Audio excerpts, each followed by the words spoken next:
Good afternoon and namaskar, everyone. I'm Richa Sharma, your host for a new episode of USI Strategic Dialogues. Since last week, the Russia Ukraine conflict has seen new developments. It is now safe to say that in the evolving theater of the conflict between the two countries, drones are no longer a tools for surveillance.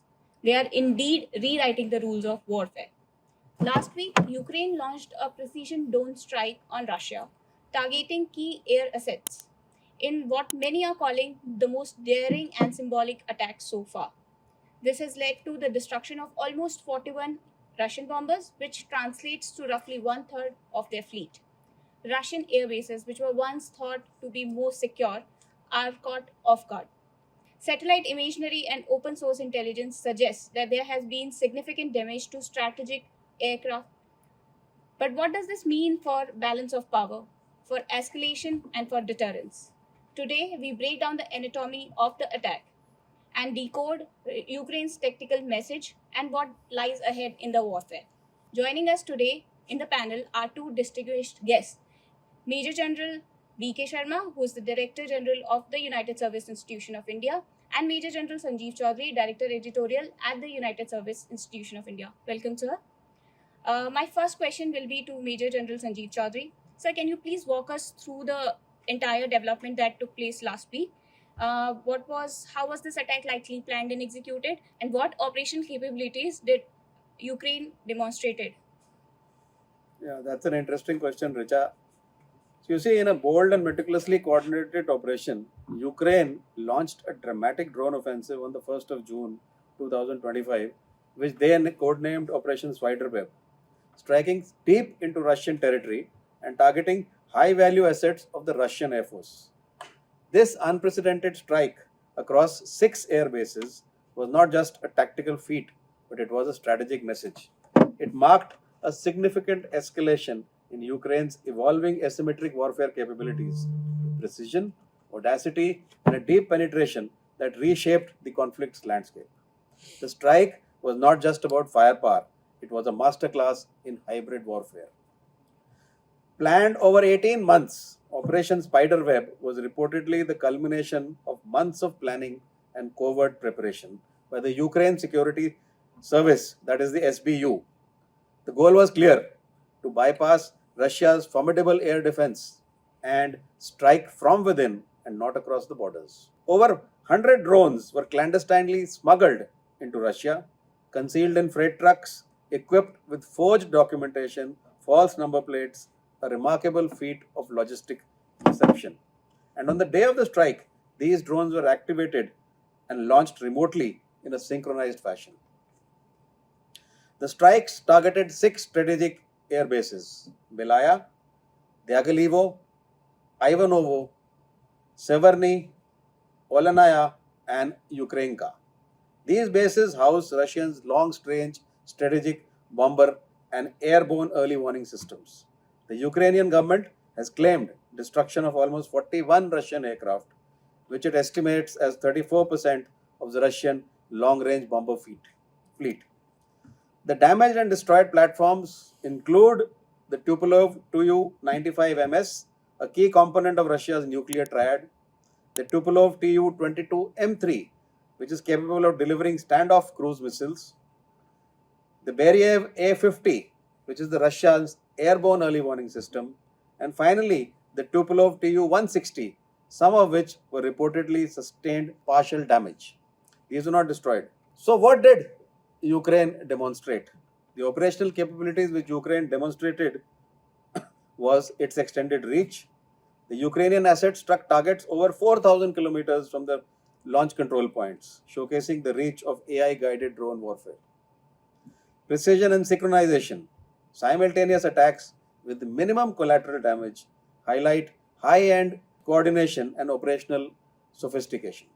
And lastly, intelligence and counter surveillance, smuggling operations, detailed reconnaissance, and exact targeting reveal a very robust and intelligent preparation of the battlefield and effective evasion of Russian countermeasures. This strike is significant as it redefines the capabilities of medium range swarm drones, showing that even a smaller nation with such capabilities can reach, degrade, and disrupt major adversaries using covert precision technologies. Thank you, sir, for your inputs. Major General Sharma. Uh, my question to you is, from a geographical standpoint, how might this strike shift the calculus in strategy, both for Russia's air defense posture and also for international stakeholders that are backing Ukraine, especially in light of NATO's contribution? At the outset, I just want to add on to what General Chaudhary said, that while we were talking about a ceasefire being brokered between the two countries, the first thing is that I think this conflict is going to carry on, and it will assume an altogether a very new dimension of warfare. Ukrainians have demonstrated that they still, despite all the bashing, still have a stamina of prosecuting a symmetric warfare strategy against Russia and inflict a certain quantum of cost on Russia, notwithstanding their otherwise combat superiority.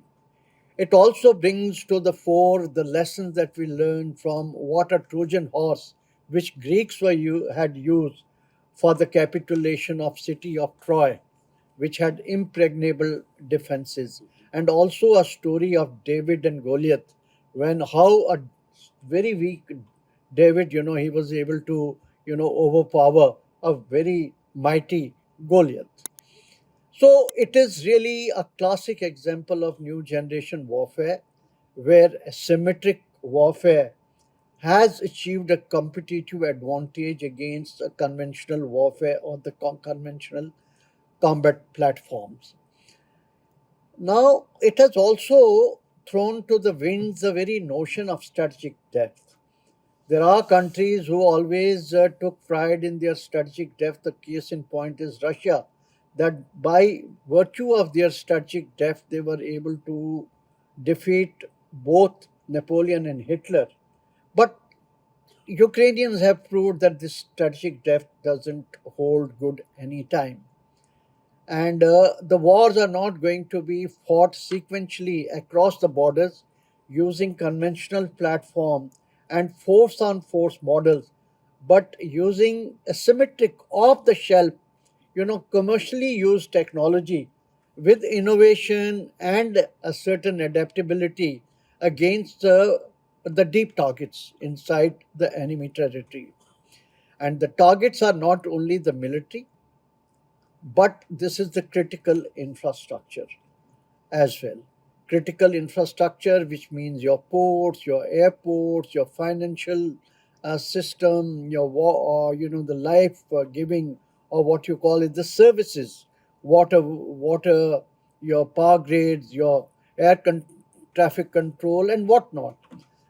And the warriors are not typically the people who are wearing uniforms. These are civilians as much as a military man. And the means are not only confined to what are typically the military means. It are, you can use the digital technology, artificial intelligence, machine learning, drone, the enemy countries' 5G, network, and finding gaps in their whatever otherwise a very well stitched air defense network. You can still find the gaps and penetrate through those. So all it demands is a de novo look at how the new wars are going to be prosecuted, which are mostly multi-domain warfare being fought in the gray zone, and that dictates the need for a very fresh look at our doctrines, our strategies, our structures, our skills, and this also calls for adopting a whole of nation approach, because it's not only the soldiers, airmen, and the sailors who are fighting, but the whole nation is at war. It lays more emphasis on the necessity of intelligence, both technical intelligence and human intelligence combined, mapping of the vulnerable targets, the critical infrastructure targets, anticipation of such attacks. Everybody has to be absolutely alert and exercise maximum degree of vigilance. And we need to create a impregnable national security grid in which national resilience or resilience of this kind of a critical infrastructure becomes extremely important.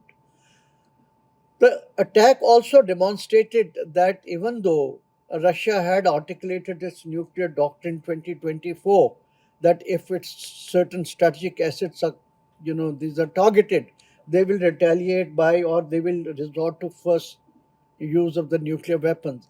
But this has again been turned on its head, and therefore I would say, the new mantra is that you initiate these offensive actions or kinetic combination, non-kinetic actions in a manner that you are still able to remain below the threshold of a nuclear retaliation. So this is a major lesson that has emerged. So on the whole, I think it will make everybody sit and very seriously look at what is the character of new generation warfare, and our countries in their present form in terms of their national military strategies, structures, systems, skills honed to meet this kind of a threat. And this is more relevant for India because we face a collusive hybrid threat from our adversaries, and both our adversaries are very apt in asymmetric warfare and fighting in the gray zone conflicts. Thank you. Thank you, sir. Thank you for your inputs. We have now reached the conclusion of the episode. I'll just sum it up for you. So, Major General Chaudhary has talked about the planning and execution of the attack, and Major General Sharma helped us understand the strategic implications of the attack and what are the lessons that India can take from it. Until next time, this is Richa Sharma reminding you today that in today's conflict, the air may be unmanned, consequences never are. Thank you.